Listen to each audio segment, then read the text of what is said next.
All well? Would you like to say something? No, we can start, sir. So, first of all, this is not the H-bomb. H-bomb is coming. This is another milestone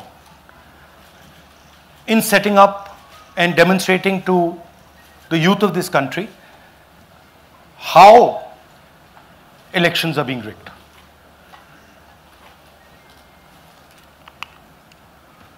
So I'm going to make a claim here, very strong claim, about CEC Gyanesh Kumar. And this is not something I'm saying lightly. I'm the leader of the opposition in the Lok Sabha. This is something I'm saying after solid proof that I'm going to show you, the youth of India, the people of India today. Proof that is black and white, absolutely clear, that the Chief Election Commissioner of India is protecting the people who have destroyed Indian democracy. I'm also going to show you the method by which votes are being added and deleted, and I'm going to show you how they are done, how that is done. In election after election, someone, some force, some group of people has been systematically targeting millions of voters for deletion across India. This is something that we've heard again and again and again.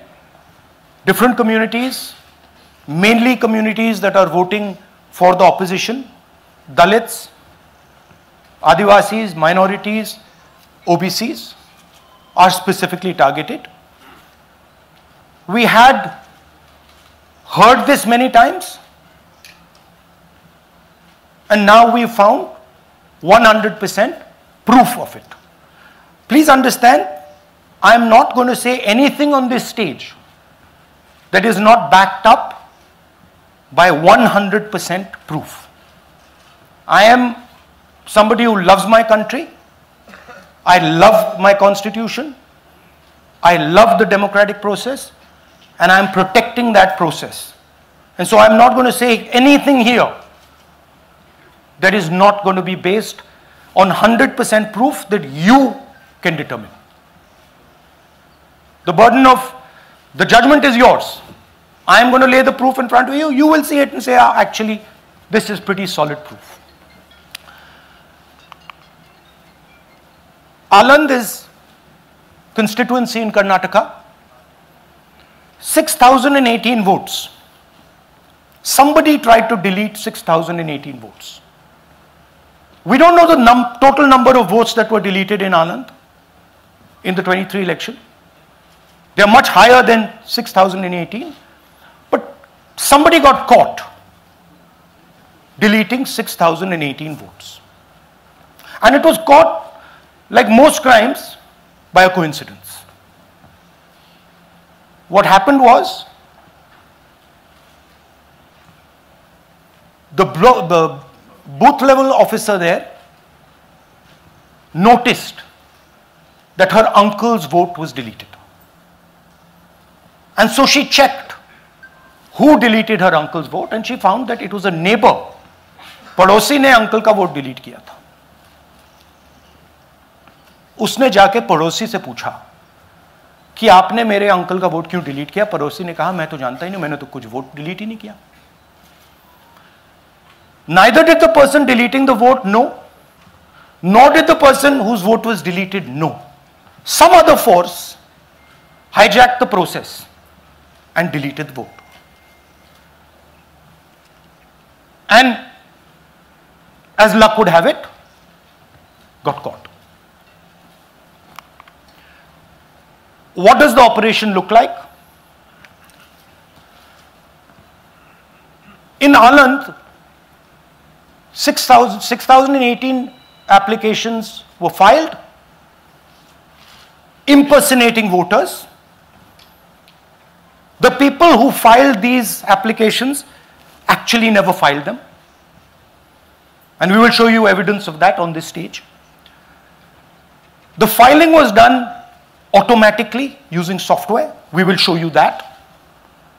Mobile numbers from outside Karnataka, from different states, and you can see on the map, from different states were used to delete numbers in Aland. And it was done targeting Congress voters. So this was not random. We will show you again that these deletions were specifically targeting booths where the Congress party was winning. Here is example number 1, lady called Godabai. Someone created fake logins, deleted 12 voters, attempted to delete because then this was stopped. Godabai, of course, has no idea. Can you show us what Godabai has to say about this? Election time ಈಗ ನಾ ಅರ್ಜಿ ಹಾಕಿಲ್ಲ, ನನಗೆ ಅದಕ್ಕೆ ಸಂಬಂಧ ಇಲ್ಲ, ಅದು ಯಾರು ಹೊಟ್ಟಿ ಕಿಚ್ಚಿಗೆ ಯಾರು ಏನು ಹಾಕ್ಯಾರ ಅನ್ನೋದು ನನಗೆ ಗೊತ್ತಾಗಿಲ್ಲ. So she has no idea. These were the cell phone numbers that were used to delete these people. These are not from Karnataka. These numbers are from different states. You can see here.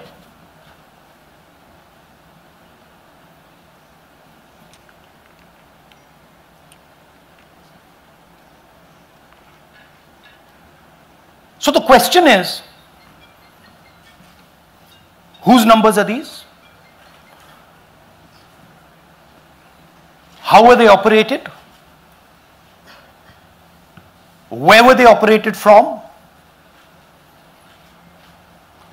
Who generated the OTPs to disturb the process? Now these are questions that arise out of this. Here's example 2, Suryakant. This gentleman apparently deleted 12 voters in 14 minutes. He filled 12 deletion forms in 14 minutes. I'd like you to meet him. He's here. That's one of the people. That's one. Namaskar bhi aiye. Babita Chaudhary is one of the votes that he is supposed to have deleted. Aiye bhaiya. He is supposed to have deleted. This is the gentleman. ये इनका vote delete किया जा रहा था. ये कर रहे थे. इनसे आप पूछिए. बताइए. That's our candidate. हाँ. कन्नड़ा में बोलिए. ನನ್ನ ಹೆಸರು ಸೂರ್ಯಕಾಂತ್ ಗೋವಿನ. ನಾನು ಸರ್ಸಂಬ ಗ್ರಾಮದಲ್ಲಿ ಇದ್ದೆ. ನನಗೆ ನಾಲೆಜ್ ಕೇಳದೆ ನನ್ನ ಹೆಸರು ಮೇಲೆ 9 ಜನರ ಲಿಸ್ಟನ್ನು ಡಿಲೀಟ್ ಮಾಡಿದ್ದಾರೆ. ಅದು ಯಾಕಂತ ಇವರು ನನಗೆ ಬಂದು ಕೇಳಿದರು, ನಮ್ಮ ಹೆಸರು ನೀವು ಯಾಕೆ ಡಿಲೀಟ್ ಮಾಡಿದ್ರಿ ಅಂತ. ಅದಕ್ಕೆ ನಾನು ನಮ್ಮ ಸಾಹೇಬ್ರಿಗೆ ಹೇಳಿದೆ, ನಾನು ಡಿಲೀಟ್ ಯಾರಿಗೂ ಮಾಡಿಲ್ಲ, ಅಪ್ಲಿಕೇಶನ್ ಕೊಟ್ಟಿಲ್ಲ, ಆದರೂ ಡಿಲೀಟ್ ಆಗಿದೆ, ಅದು ನೋಡ್ರಿ ಅಂತ. ಹಾಗಾಗಿ ತಹಶೀಲ್ದಾರ್ಗೆ ಹೋಗಿ ಇಷ್ಟು ಕಂಪ್ಲೇಂಟ್ ಕೊಟ್ವಿ. ಮತ್ತು ಕಮಿಷ್ನರ್ ಇದು ನಮ್ಮ ಜಿಲ್ಲಾ ಎಲೆಕ್ಷನ್ ಒಂದು ಇದಕ್ಕೆ ಕಂಪ್ಲೇಂಟ್ ಕೊಟ್ವಿ. ನನ್ನ ಹೆಸರು ಮೇಲೆ 12 ಜನರದು ಡಿಲೀಟ್ ಮಾಡಿದ್ದು ನಿಜ ಇರ್ತದೆ. थोड़ा ट्रांसलेट कर लीजिए. मेरे नाम पे 12 लोगों का नाम डिलीट किया गया है. हालांकि मुझे मालूम नहीं, मैं कभी किसी को मैसेज भेजा भी नहीं, मैं बुलाया भी नहीं.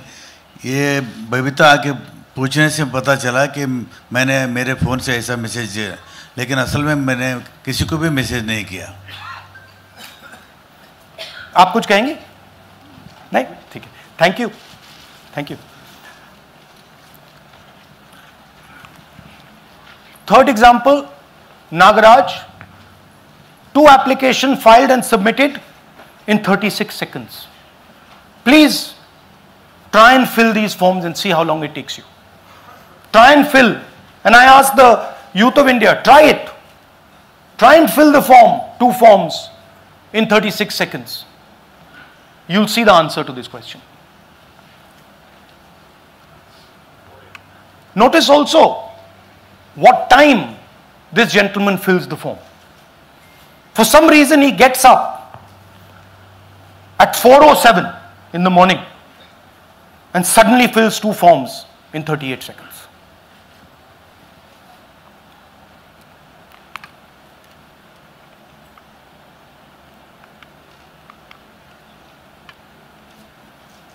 Now let's talk about how this is being done and why I'm saying and we are saying that this is being done in a centralized manner, and this is being done not using individuals but using software. Look at the serial numbers. Serial number 1, serial number 1, serial number 1, serial number 1. Serial number 1 means that this is the first person whose name, this is the first name in the booth. So a software is picking up the first name in the booth and using it to delete voters. So someone ran an automated program that ensured the first voter of the booth was the applicant. That same person got cell phones from outside the state, used them to file the applications. And we are pretty certain that this was done in a centralized manner and it was done at scale. This was not done in a, at a worker level. This was done at a call center level. Okay? Targeted deletions in strong Congress booths. The top 10 booths with maximum deletions are Congress strongholds. Congress won 8 other 10 booths in 2018. This was not a coincidence. This is a planned operation. Now, let's come to why I'm making such a direct accusation about this gentleman, Gyanesh Kumar. There is an ongoing investigation on this matter in Karnataka. The CID of Karnataka has sent 18 letters in 18 months. 18 letters in 18 months to the Election Commission. And they have asked the Election Commission for some very simple facts. Number 1, give us the destination IP from where these forms were filled. Number 2, give us the device destination ports from where these applications were filed. And number 3, most important, give us the OTP trails, because when you file, you have to get an OTP. 18 times in 18 months.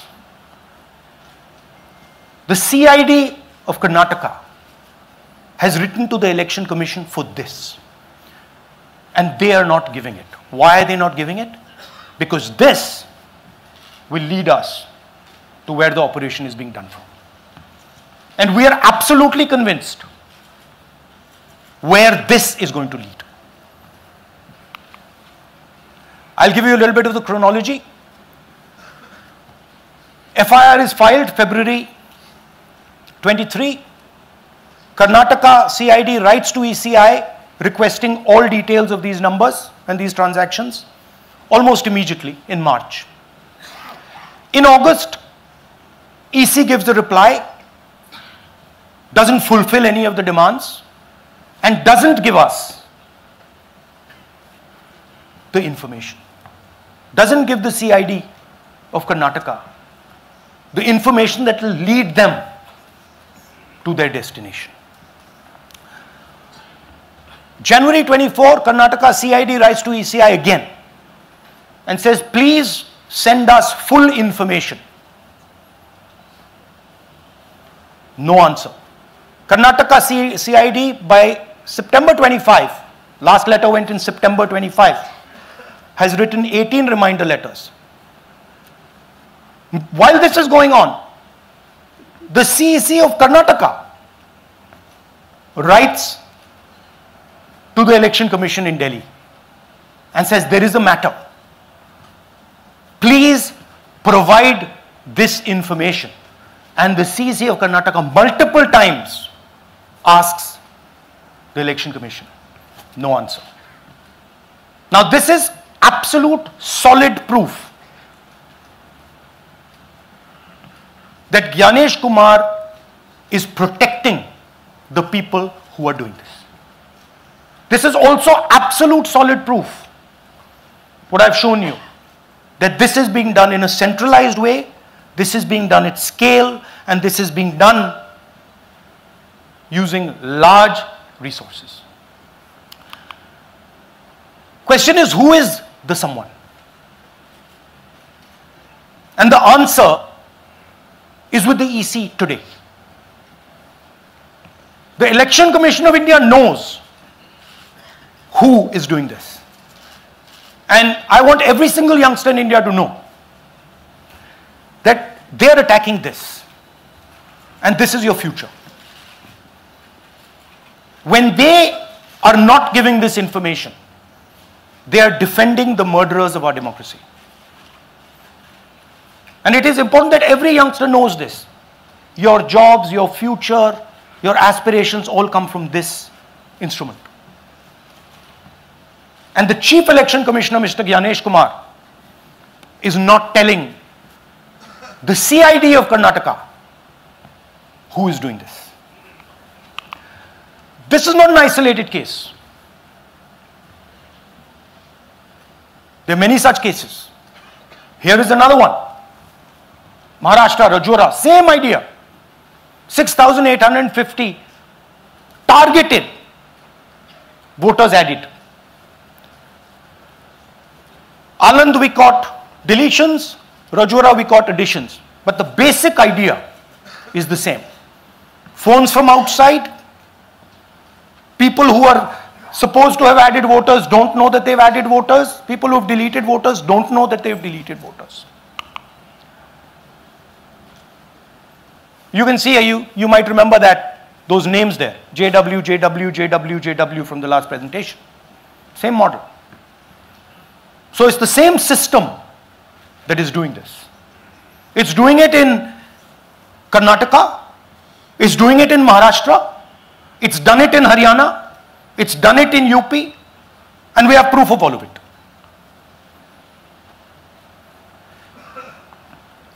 Names are being filled, addresses, the address is Sasti, Sasti, Sasti, Sasti.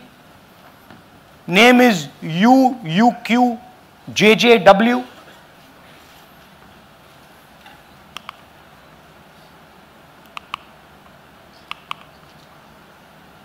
So, what are we saying here? That the Chief Election Commissioner of India, Gyanesh Kumar, needs to stop protecting the people who are destroying Indian democracy. We have given you 100% bulletproof proof here. It cannot be doubted. You have seen it with your own eyes. Right? EC has to release this data of these phones, these OTPs, within a week.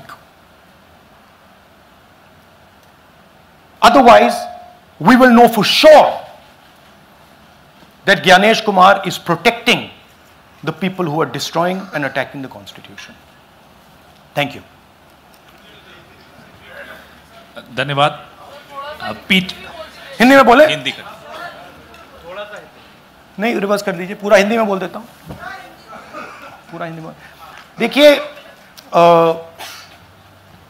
ये H bomb तो नहीं है. H bomb आ रहा है, hydrogen bomb आ रहा है. ये एक और उदाहरण है वोट चोरी का. पिछली बार मैंने आपको एडिशंस के बारे में बताया था. ये हम आपको डिलीशंस के बारे में दिखा रहे हैं, और सबूत के साथ हम आपको दिखाएंगे कि ये जो डिलीशंस हुए हैं ये सेंट्रलाइज तरीके से कॉल सेंटर के प्रयोग करके, सॉफ्टवेयर के प्रयोग करके किए गए हैं.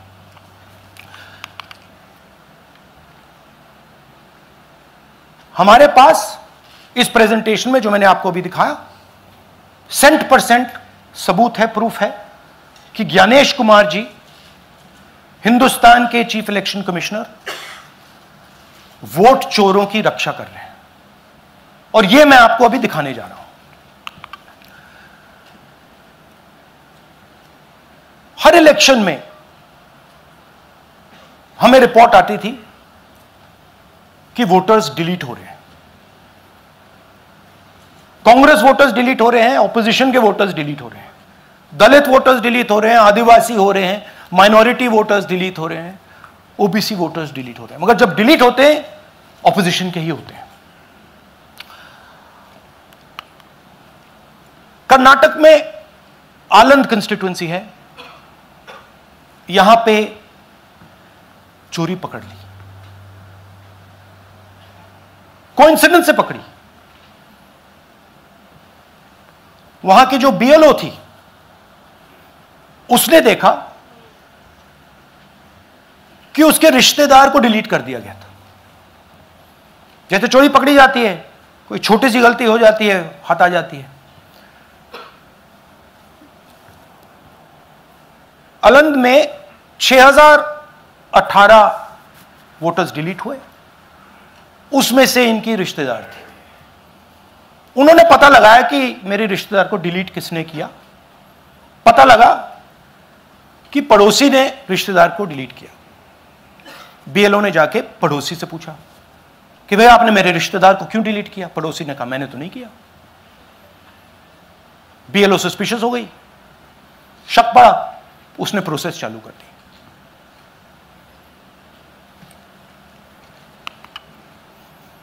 पता क्या लगा कि कोई ना कोई, किसी ने अलंद में वोटर डिलीशन सिस्टमैटिकली ऑर्गेनाइज तरीके से, सेंट्रलाइज तरीके से किया। हमें यह नहीं मालूम कि आलंद में कितने वोटर डिलीट हुए, क्योंकि इससे बहुत ज्यादा हो सकते हैं। 6000, तकरीबन 6000 पकड़े गए, उस पर इन्वेस्टिगेशन हो गया। क्या पता लगा कि फाइलिंग ऑटोमेटिकली ऑनलाइन हो रही है। मोबाइल नंबर्स कर्नाटक के नहीं यूज हो रहे, मोबाइल नंबर्स दूसरी स्टेट्स के यूज हो रहे हैं।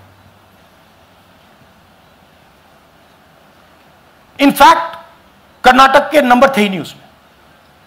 मतलब आप दिल्ली में बैठे डिलीट कर रहे हो, आपका नंबर तमिलनाडु का है। आप गुड़गांव में डिलीट कर रहे हो, आपका नंबर झारखंड का है। और जब हम चेक कर रहे हैं कि भैया आपका नंबर है, तो आपका नंबर है ही नहीं, किसी और का नंबर है। और टारगेट करके कांग्रेस वोटर्स को डिलीट किया गया। ये गोदाबाई जी हैं, इनके नाम पर 12 वोटर्स डिलीट किए गए। इनको मालूम ही नहीं, इनको पता ही नहीं कि इन्होंने 12 वोटर्स डिलीट किए। दिखाइए जरा।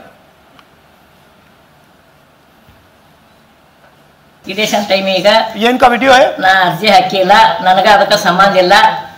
ಅದು ಯಾರು ಹೊಟ್ಟಿ ಕಿಚ್ಚಿಗೆ ಯಾರು ಏನ ಹಾಕ್ಯಾರ ಅನ್ನೋದು ನನಗೆ ಗೊತ್ತಾಗಿಲ್ಲ। तो इनको आइडिया नहीं है कि इन्होंने वोटर्स डिलीट कर दिए।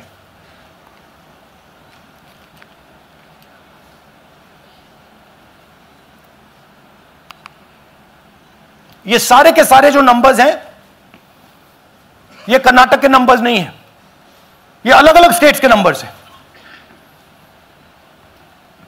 और इन नंबर्स को आप फोन करके देखिए, रिप्लाई नहीं आता है।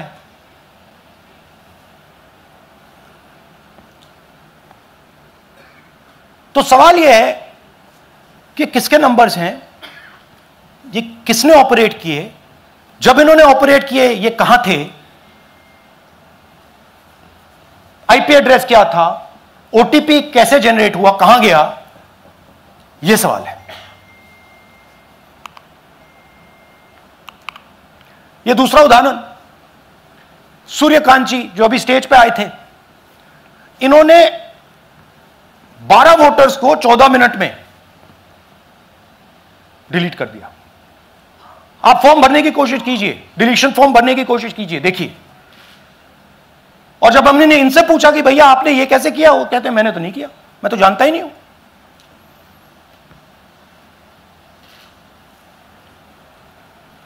बबीता चौधरी जी का इन्होंने एक नाम डिलीट किया, यहां खड़ी हैं बबीता जी, यहां हैं, सूर्यकांत जी यहां हैं, आ जाइए जरा स्टेज पे, एक सेकंड आ जाइए, ये दोनों खड़े हैं यहां पे, सूर्यकांत जी, बबीता जी।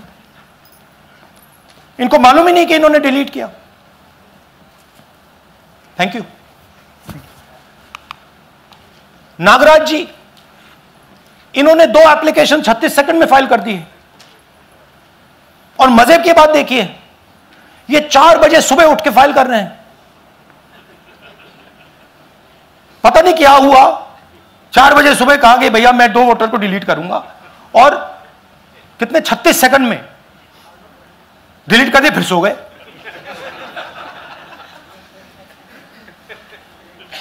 हमारी माइंड में पहले सवाल था कि क्या इलेक्शन कमीशन भी सो रहा है, मगर नहीं, सोया कोई नहीं है, जगे हुए हैं, सिस्टमैटिकली मदद हो रही है। यह देखिए दूसरी बात, जो भी डिलीट कर रहा है वोटर लिस्ट में उसका सीरियल नंबर 1 है। मतलब जो भी वोटर लिस्ट में पहले नंबर पे आता है वही डिलीट कर रहा है। 5वें नंबर वाला, 7वें नंबर वाला, 10वें वाला कोई नहीं कर रहा। तो हो क्या रहा है, सॉफ्टवेयर से यह काम किया जा रहा है। सॉफ्टवेयर प्रोग्राम कह रहा है पहला नाम निकालो और इसका प्रयोग करके डिलीट करो। टारगेटेड डिलीशंस हो रहे हैं। कांग्रेस पार्टी पर आनंद में अटैक किया। टॉप 10 बूथ्स जहां सबसे ज्यादा कांग्रेस की स्ट्रेंथ थी वहां टारगेट किया। और 2018 में पिछले इलेक्शन में 10 में से 8 बूथ कांग्रेस पार्टी जीती थी, और इन 8 में से इन्होंने 6000 लोग उड़ाने की कोशिश की। ये कोइंसिडेंस नहीं था, ये प्लान था, और ये सेंट्रलाइज तरीके से किया जा रहा है। अब मैंने बहुत बड़ी बात बोली, चीफ इलेक्शन कमीशन के बारे में मैंने बोला कि यह व्यक्ति वोट चोरों की रक्षा कर रहा है। जो भी मैं यहां बोल रहा हूं 100% प्रूफ के साथ, सबूत के साथ बोल रहा हूं, और मैं अभी आपको दिखाना चाहता हूं कि मैं ये शब्द क्यों बोल रहा हूं और किस बेसिस पे बोल रहा हूं। आपको अपनी आंखों से यह दिखेगा। कर्नाटका सीआईडी ने केस चालू किया कि वोटर कौन है, ये फोन किसके हैं, ये आईपी एड्रेस क्या है, ओटीपी कहां गया, इन चीजों के बारे में इन्वेस्टिगेशन शुरू होती है। कर्नाटक सीआईडी ने हिंदुस्तान के इलेक्शन कमीशन को 18 चिट्ठियां लिखी हैं। हमें आप यह इंफॉर्मेशन दीजिए, बिल्कुल क्लियर है, डेस्टिनेशन आईपी दीजिए, डिवाइस डेस्टिनेशन पोर्ट दीजिए, ओटीपी ट्रेल्स दीजिए, फोन नंबर्स दीजिए, फोन नंबर्स के मालिकों के नाम दीजिए। क्लियरली पूछा है, नो आंसर। 18 चिट्ठी CID Karnataka, no answer from chief election commissioner, no answer from election commission. Timeline देखिए,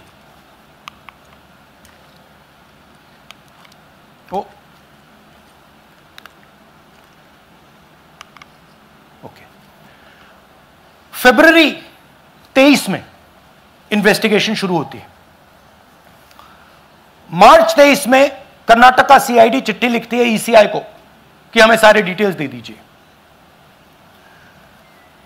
अगस्त में इनकंप्लीट डिटेल्स दी जाती हैं, जिससे कोई इन्वेस्टिगेशन आगे नहीं बढ़ेगा। जिन चीजों की जरूरत थी वो नहीं दी, जिसकी जरूरत नहीं थी वो सारी दे दी। पहला सबूत। दूसरा सबूत, 18 बार रिमाइंडर लेटर गए हैं। आपको अगर सीआईडी एक बार लेटर भेज दे और आप नहीं गए, आप जानते हो क्या होगा। यहां पे इलेक्शन कमीशन को 18 बार लेटर गए हैं, कुछ नहीं हुआ है। बाद में क्या होता है, कर्नाटक ईसी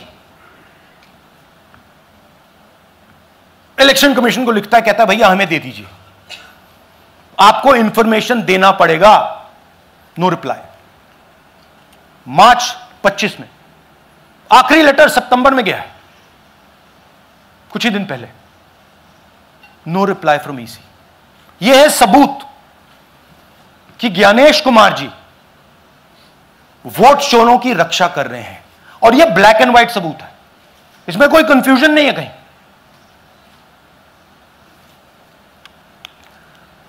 तो सवाल उठता है, ये है कौन जो सेंट्रलाइज तरीके से कॉल सेंटर के प्रयोग से, सॉफ्टवेयर से अलग अलग प्रदेशों में वोट डिलीट कर रहे हैं, ऐड कर रहे हैं? इलेक्शन कमीशन जानता है, ज्ञानेश कुमार जी जानते हैं। अच्छा, ये सिर्फ आनंद में नहीं हुआ, ये अलग अलग कंस्टिट्यूएंसीज में हुआ है। आनंद में लीगल प्रोसेस चालू हो गई, पकड़ लिया। यहां महाराष्ट्र में उसी मोडस ऑपरेंडी से, उसी सिस्टम से यहां पे वोट ऐड हुए हैं। आनंद में डिलीट, रजौरा में एडिशन, 6850।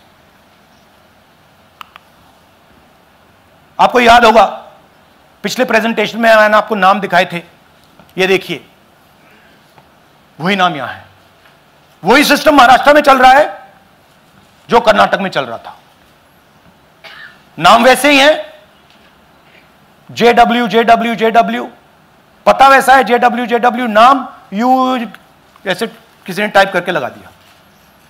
तो जो ये काम कर रहा है, ये उत्तर प्रदेश में, हरियाणा में, बिहार में, कर्नाटक में, महाराष्ट्र में वही कर रहा है।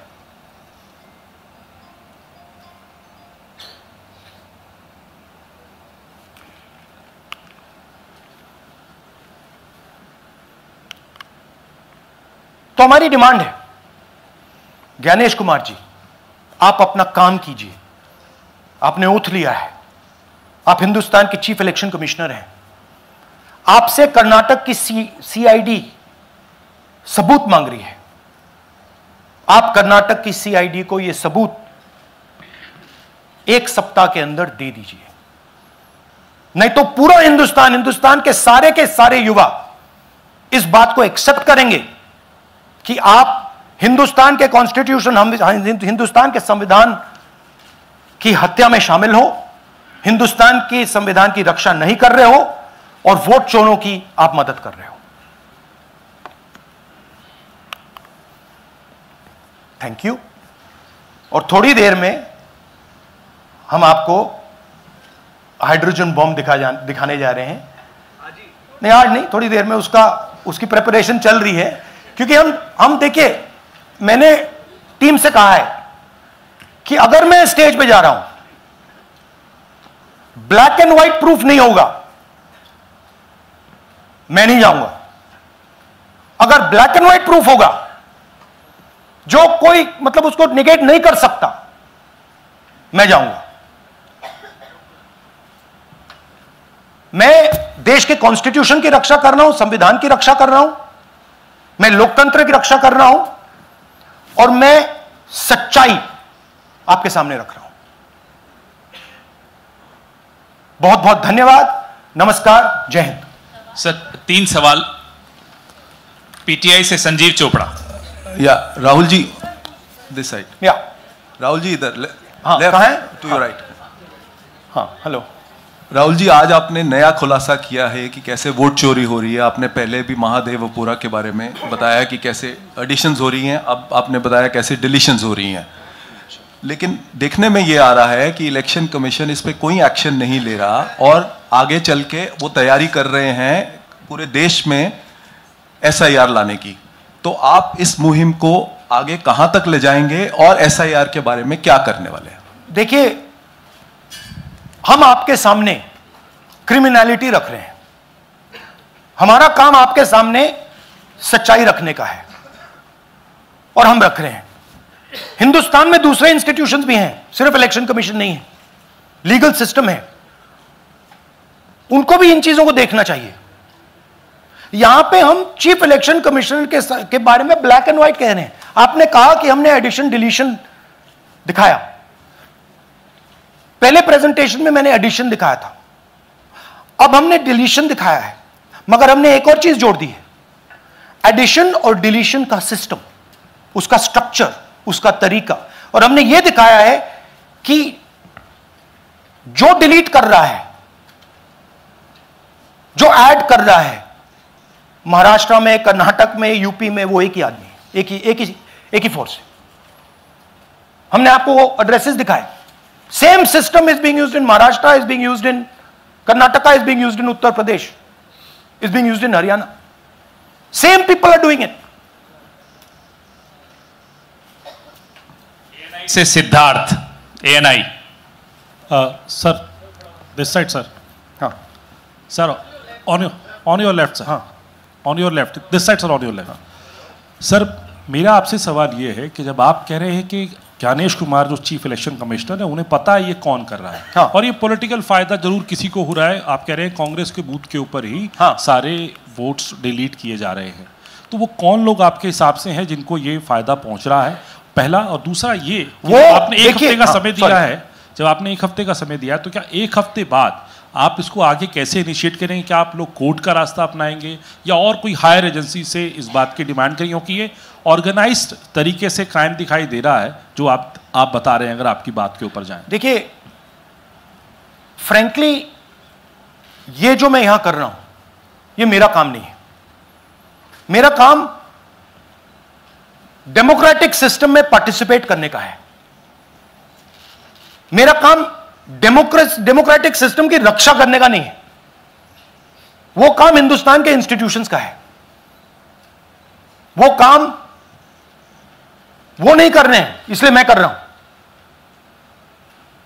अब मैं आपको यह कह सकता हूं कि हमने आपको 2 बार सबूत दिखाया है, और जब हम ये प्रेजेंटेशंस खत्म करेंगे, इसमें लगेंगे 2-3 महीने, जब हम ये खत्म करेंगे, आपके माइंड में कोई डाउट नहीं होगा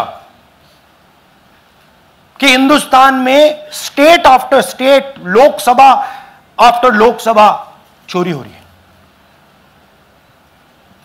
तो मेरा काम सच्चाई दिखाने का है। मैं हिंदुस्तान की जनता को, हिंदुस्तान के युवाओं को सच्चाई दिखा सकता हूं। यह मेरा काम है। उनकी जो इंटरेस्ट है, क्योंकि ये जो कॉन्स्टिट्यूशन है, ये हिंदुस्तान की जनता का रखवाला है, प्रोटेक्टर है, और मैं इसकी प्रोटेक्शन कर रहा हूं। इसकी प्रोटेक्शन करने का काम हिंदुस्तान के इंस्टीट्यूशंस का है, हिंदुस्तान के ऑपोजिशन लीडर का नहीं है, मगर इंस्टीट्यूशंस नहीं करने हैं। अच्छा, एक इंटरेस्टिंग बात आई है जो मैं आपको बताना चाहता हूं कि इलेक्शन कमीशन के अंदर से हमें मदद मिलनी शुरू हो गई है। मैं साफ बोल देता हूं, इलेक्शन कमीशन के अंदर से, पहले नहीं हो रहा था, अब इलेक्शन कमीशन के अंदर से इंफॉर्मेशन आ रही है। यह रुकेगा नहीं, यह रुक नहीं सकता है, क्योंकि हिंदुस्तान की जनता इस बात को एक्सेप्ट नहीं करेगी। एक बार हिंदुस्तान की जनता को, हिंदुस्तान के युवाओं को पता लग गया कि वोट चोरी हो रही है, उनकी शक्ति लग जाएगी। IANS से आलोक झा। इस तरह से नहीं प्लीज। IANS से आलोक झा। वो भी मैं आपको दिखा दूंगा, वो भी मैं आपको प्रूफ के साथ दिखा दूंगा, है हमारे पास। राहुल जी, हाइड्रोजन बॉम्ब में ब्लैक एंड व्हाइट है। मैं फाउंडेशन लगा रहा हूं, मैं फाउंडेशन क्रिएट कर रहा हूं, है हमारे पास। मैं स्टेज पे बिना प्रूफ के नहीं चढ़ूंगा, बता रहा हूं। राहुल जी आपने कहा, ऐसे ऐसे मत पूछिए please. Last question. Rahul ji IANS से आलोक झा। राहुल जी इधर, आपने कहा आपके पास आलोक झा इधर सर कहाँ हैं जी? हाँ, आपने कहा सर कि आपके पास पुख्ता सबूत है, ब्लैक एंड वाइट सबूत है, तो क्या अगर ECI अभी जवाब नहीं देती है तो कोर्ट का रुख करेंगे, ये ऑप्शन है आपके पास, जाएंगे? देखिए मैंने कहा कि मेरा काम as opposition leader normal situation में मेरा काम ऑपोजिशन का रोल है, सरकार पे प्रेशर डालने का रोल है। मेरा काम हिंदुस्तान के लोकतंत्र को बचाने का नहीं है। मैं वो काम कर रहा हूं, इस स्टेज पे मैं वो काम कर रहा हूं। तो मेरी सोच है कि as a patriotic Indian, as somebody who loves India, who loves the constitution, it is my duty to put the truth in front of the people of India. अब अगर हिंदुस्तान के इंस्टीट्यूशंस कुछ करना चाहते हैं वो करेंगे, उनमें भी बहुत लोग हैं। जैसे मैंने आपसे कहा, मैं सरप्राइज हो रहा हूं, इलेक्शन कमीशन से लोग आ रहे हैं, इंफॉर्मेशन दे रहे हैं और बढ़ रहा है वो। क्या जब तक CEC ज्ञानेश कुमार अपने पद पर है, जैसा कि आप कह रहे हैं कि वो फ्री एंड फेयर इलेक्शन होने नहीं देंगे, तो तब तक इलेक्शन का मतलब क्या रह जाएगा? क्या आप इनको हटाए जाने के लिए आएंगे, इस्तीफा देने के लिए? हाँ, तो आप इमेजिन कीजिए, और ये शॉकिंग बात ये है बस अब कि ये अभी शुरू नहीं हुआ, ये 10-15 साल से चल रहा है। ये सिस्टम है, ये स्ट्रक्चर है। हिंदुस्तान की जो डेमोक्रेसी है वो हाईजैक हो गई है। I am shocked frankly. Democracy, brothers and sisters, democracy can only be saved by the people of India. Nobody else can save democracy. Rahul Gandhi can come here and say something and say this is the truth. But the people of India, who I believe in, who I love, can do it. The day the people of India realize that आपका जो लोकतंत्र है, आपका जो संविधान है, वो आपसे चोरी हो गया है, उस दिन काम हो जाएगा। Thank you. अब आप लोग अपने स्थान पर खड़े हो जाइए राष्ट्रगान के लिए। ये है इनकी डिटेल लिस्ट, देख लीजिए।